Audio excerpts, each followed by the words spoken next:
Hello, Bobcats, and welcome to GC360, your source for the latest news and stories from the heart of our community and beyond. I'm Isabella Vanderlende, and we have a packed show for you today. And I'm Jalen Brooks. Whether you're a student, faculty member, or just someone interested in what's happening in our community, GC360 is here to keep you informed and engaged. Coming up, students are concerned after their private information was leaked to the dark web, and they want to know what Georgia College is doing about it. Is senioritis spreading like the flu? Ready or not, it's time to walk across the stage. We'll hear some of what our GC360 seniors have to say about graduation. And our professor versus student segment. We discuss the U.S. grading system. All this and more on our Christmas special. This is GC360, where news comes full circle.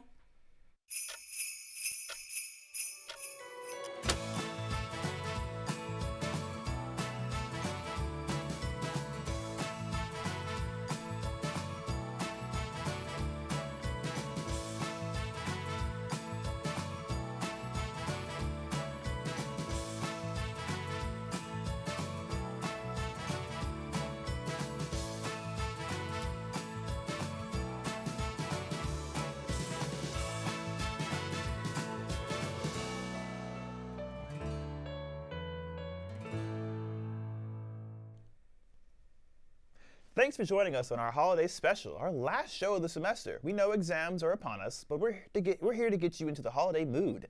As you can see, we've decorated the studio, and we hope that helps. Now, to begin today's show, we turn our attention to a recent development involving an IT security breach here at GC. Students were stunned recently to receive an email from information technology that their credentials of some students were leaked on the dark web. Here's our reporter, Erin Finnegan, with details and reaction from the community. MoveIt, a file transfer software, was breached earlier this year. Over 2,000 organizations were affected by this breach, Georgia College being one of them.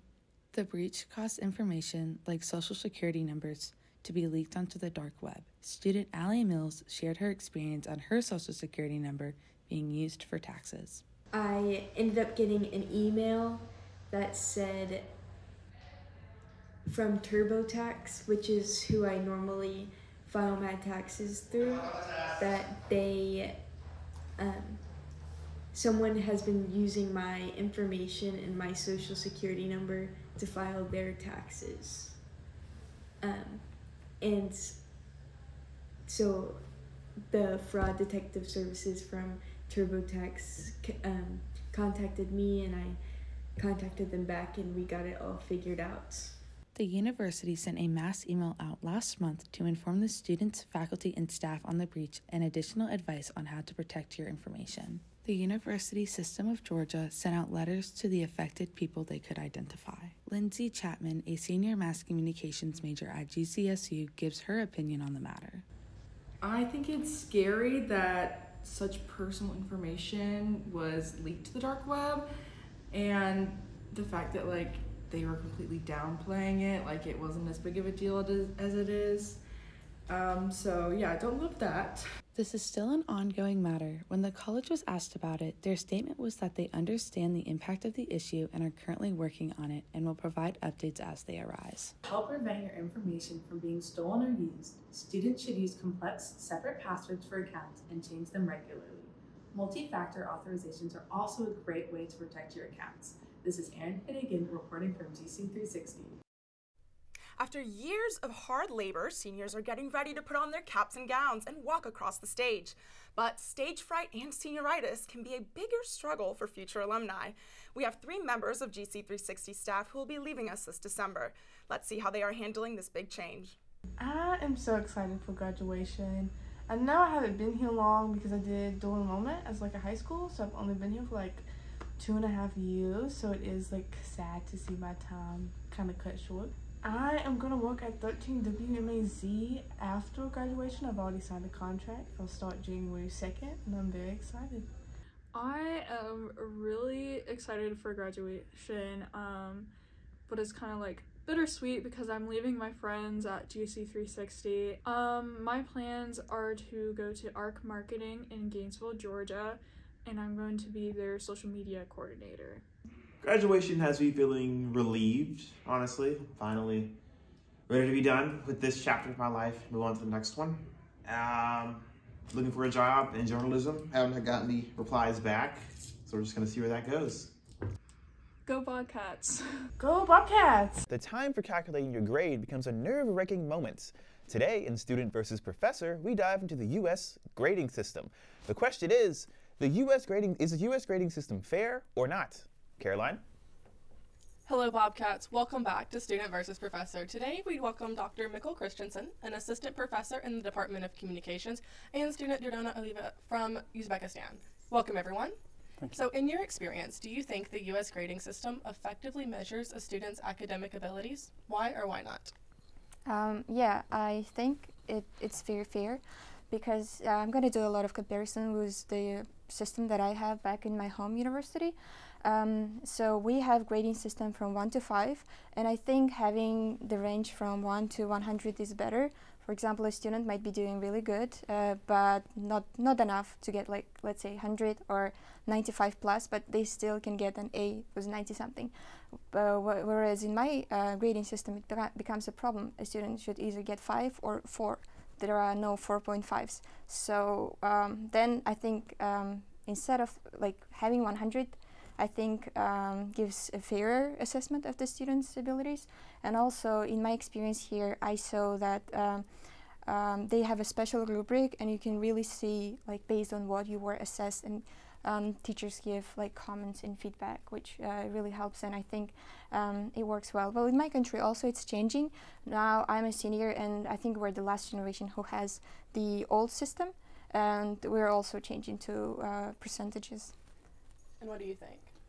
Well, I think we can learn a lot from the system, or the grading system in the US tells quite a lot about students, but there's also some strong limitations. For example, if a student has a higher GPA, that tells me that they're consistently good, but it doesn't really distinguish between good and great. If you're good, you get an A. If you're outstanding, you get an A, if that makes sense. So it's more about how consistent are you. Can you always be good? We don't see anything that really reflects students doing something outstanding. They have outstanding consistency, but they might not have been the best student in any of those classes, if that makes sense. Awesome, thank you. So are there any specific challenges or advantages you see in the U.S. grading system compared to other grading systems?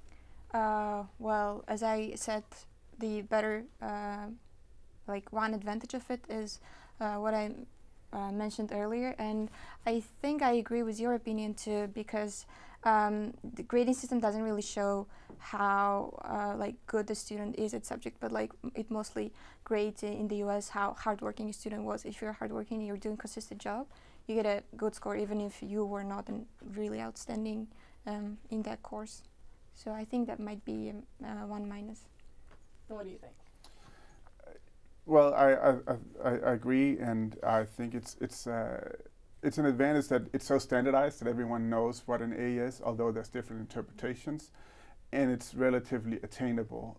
So that makes it easier to compare with students from all over the world, and you can see, well, how many times did you get the best grade possible. So that's a strength over, for example, in Denmark, when I was an undergrad, we had a different grading system where the highest grade was 13, but you had to be absolutely outstanding to do that. So maybe 1% of all grades would all students would get a 13 in any given semester, and that told everyone that the student was outstanding.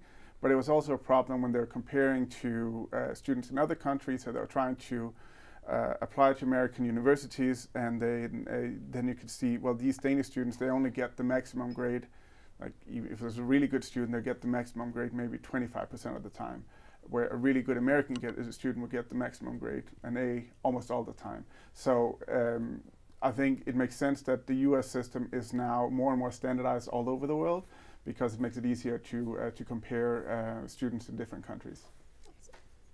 And so have you encountered any alternative grading systems such as undergrading, pass-fail, or competency-based assignments in your academic experience?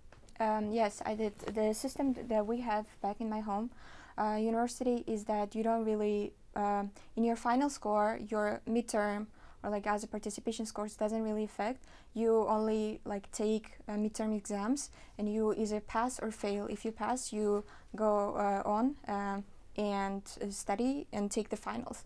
And I don't really think that this system is really good, because you might be a very good student, but like you might get nervous or something, and then do not really great job in finals. So your the score that you get in exam is final score for all the semester, and your midterm scores and how hard you worked in the class doesn't really count. Yeah. And so, what do you think? Well, we have similar systems in Denmark where it's the final exams count for a lot. Other times it's a yearly grade, so it's based on your everyday work. And personally, I like the final exams because I thought it was fun to put all my effort into just a few weeks instead of working hard all year when I was in high school, for example.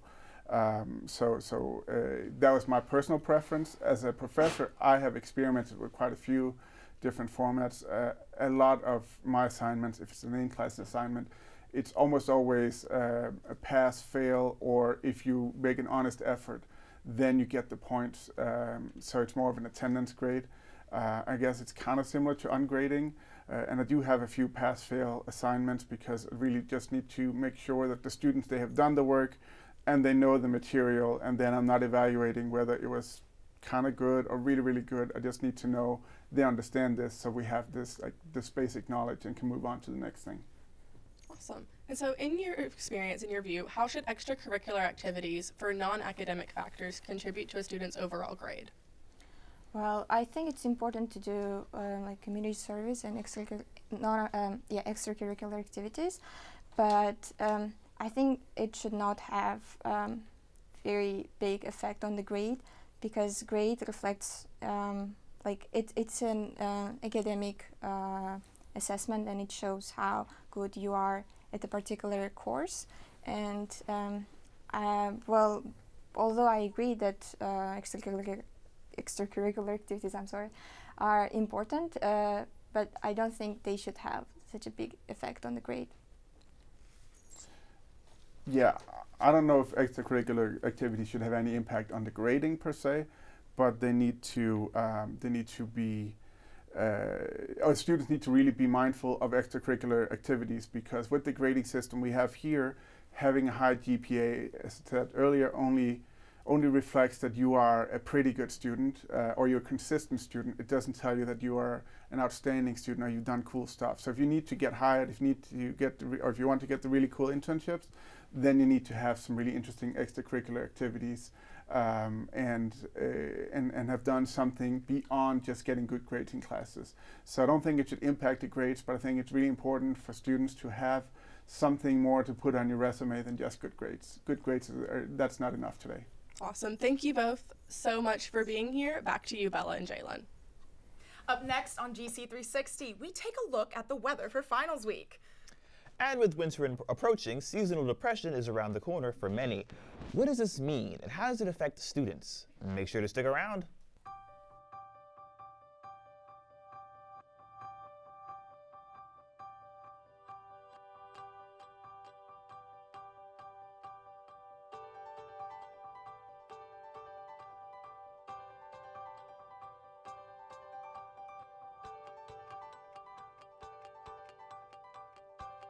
Welcome, listeners. How y'all doing? Coming soon, right from the classrooms of Midway Hills and Lakeview Academies, the Writing for Success podcast, a reimagining of the 1998 anthology, Everybody Has a Story to Tell, Stories of Flannery O'Connor's Milledgeville. Baldwin County students will share their stories as part of this 100% federally funded grant of $385,000 to improve literacy in Baldwin County Elementary School. That sounds pretty good, y'all. Come check it out. Can't wait to see y'all there, or hear y'all there, or just hang out there. See you there.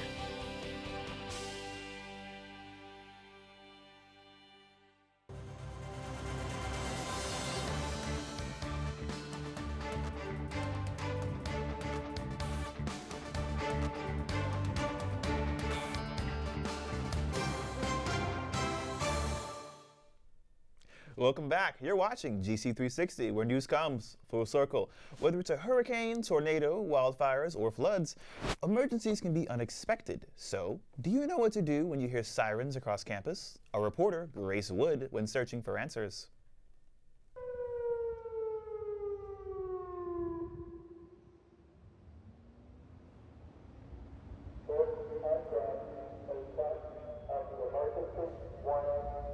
In high school, students practice monthly drills for the event of an unpredictable Georgia storm.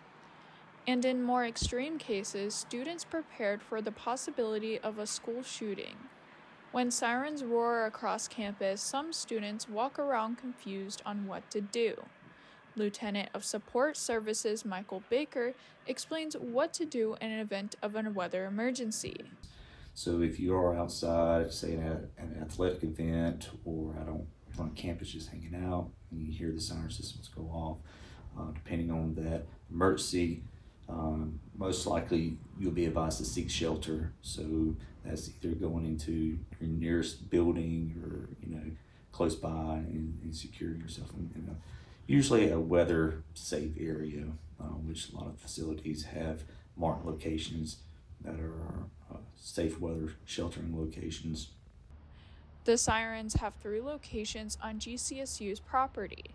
1 between the Bone House and Adams Hall, 2 behind the new Integrated Science Building, and 3 near the tennis courts on West Campus. If there's a weather event that breaks our campus geofence, it'll automatically go off to notify the campus community. The GC alert system used to send off mass notification to those at GC malfunctioned after a power outage from the storm on March 26th.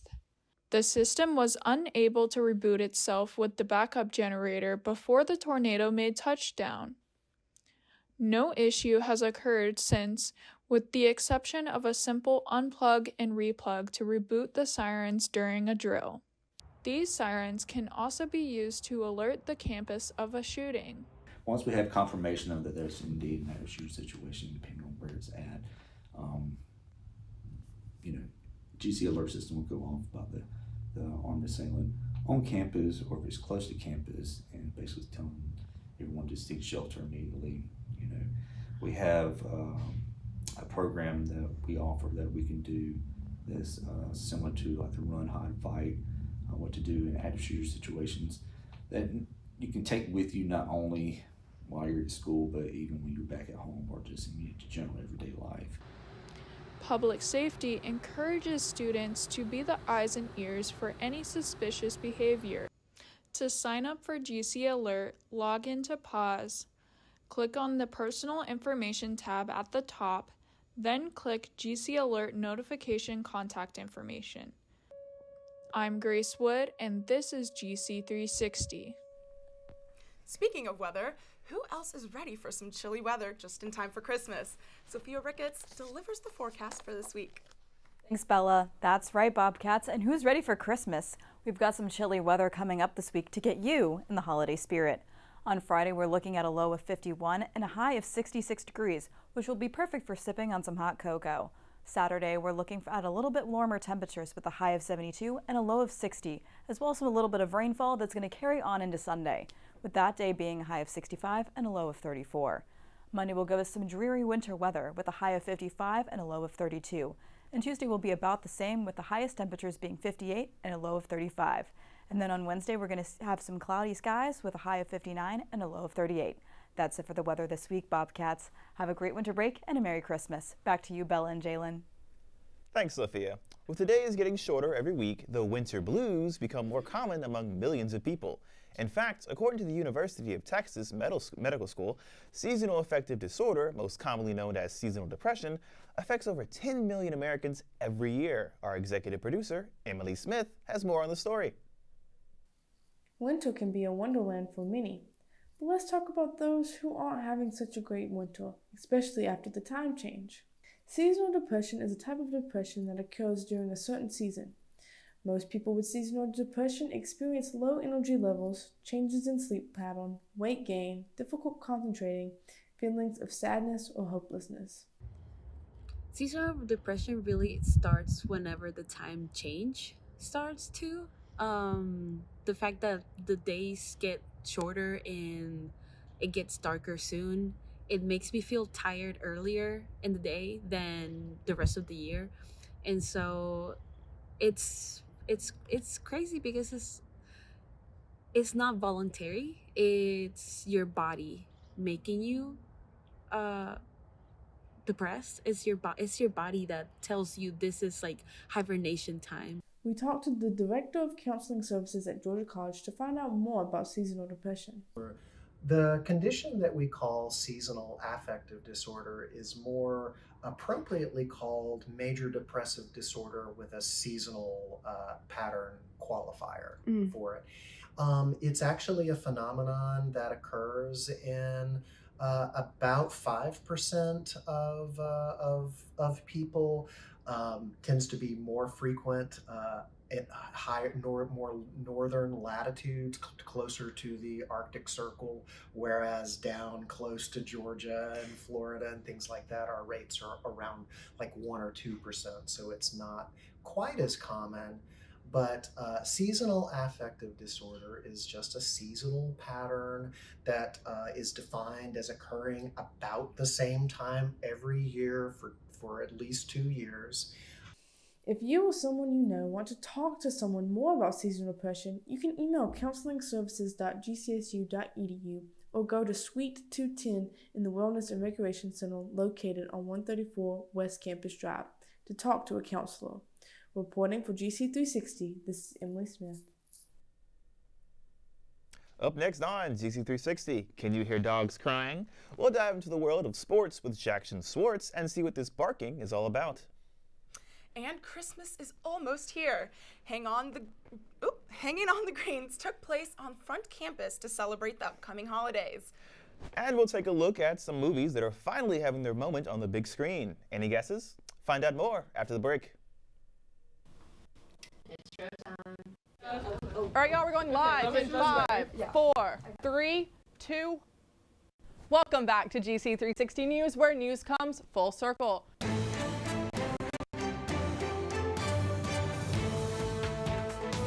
We're ready to tackle the new semester with a new crew, new stories, and new segments. For the stories that matter to you, be sure to tune in to Channel 4 News at 4 p.m. every Thursday, right here on MMBC TV Channel 4. Or you can catch us on our YouTube channel at GC360 News.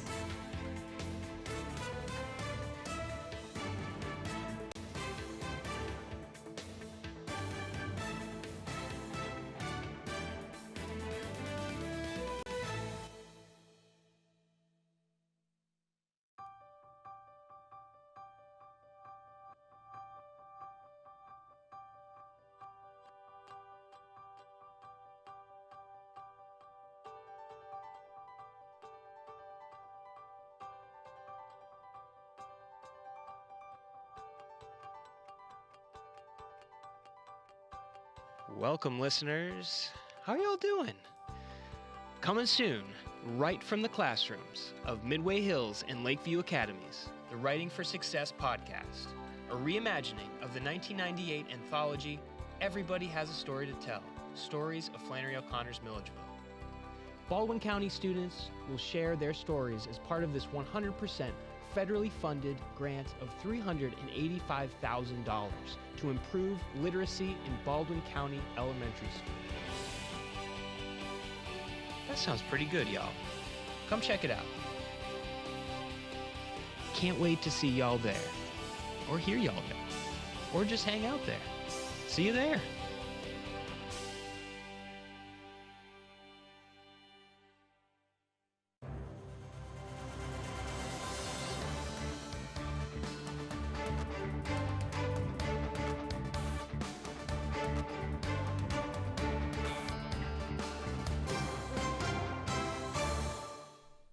Welcome back. There have been some surprises in college football in recent days. Next, we're diving into the latest updates in sports. Jackson? Thanks, Jalen. The college football playoff has officially released their final rankings, and the #1 team in the country is the Michigan Wolverines with a record of 13 wins and no losses. The #2 team is the Washington Huskies, also with a record of 13 wins and no losses. The #3 team is the Texas Longhorns with a record of 12 wins and 1 loss. And the final team in the playoff is the Alabama Crimson Tide with a record of 12 wins and 1 loss. Many are frustrated with this playoff as there were 6 teams that many thought deserved to be in the running. The Florida State Seminoles had a record of 13 wins and no losses, yet they were left out of the playoff. This is the first time in college football history that happened to an undefeated team. The biggest reason for Florida State's exemption from the playoff being the loss of star quarterback Jordan Travis. So the question remains, should they have been left out, or did they have a better season than some that made it? I don't know. All I know is that I'm still not over Georgia's 27-24 loss to the Alabama Crimson Tide in the SEC Championship. This loss dropped the Bulldogs out of the playoff, and they are now the 6th team overall. Many fans are frustrated with this as the Bulldogs had a solid season and are considered a top 4 team to many football fans. The Bulldogs and the Florida State Seminoles are set to play in the Orange Bowl December 30th at 4 p.m., where the current spread is set at 14 points in favor of the Bulldogs, leaving many to wonder whether that team really should have made the playoff. Turning to Bobcats sports, the women's basketball team is on an absolute tear right now, winning 5 straight games.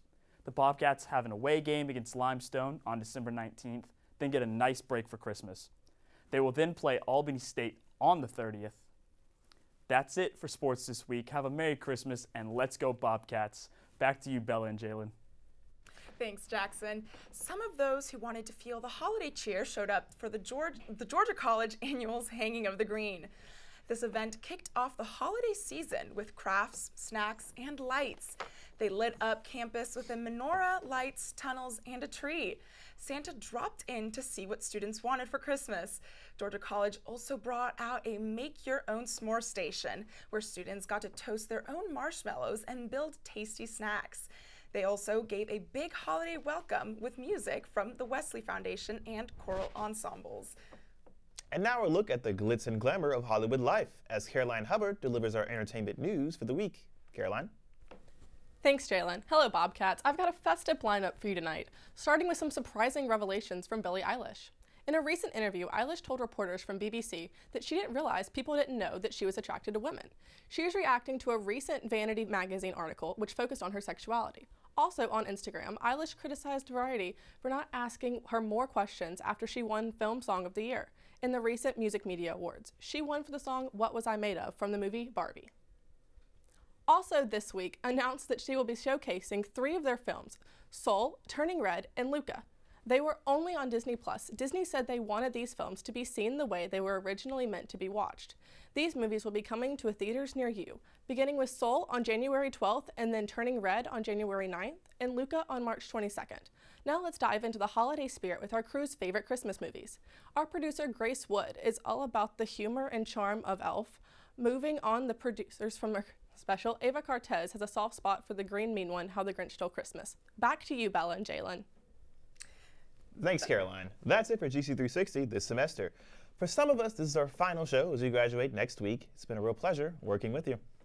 And when we're not on the air, you can find us at GC360 News on Facebook and Instagram and at bobcatmultimedia.com/GC360. Thanks for watching, Bobcats, and have a Merry Christmas and Happy Holidays.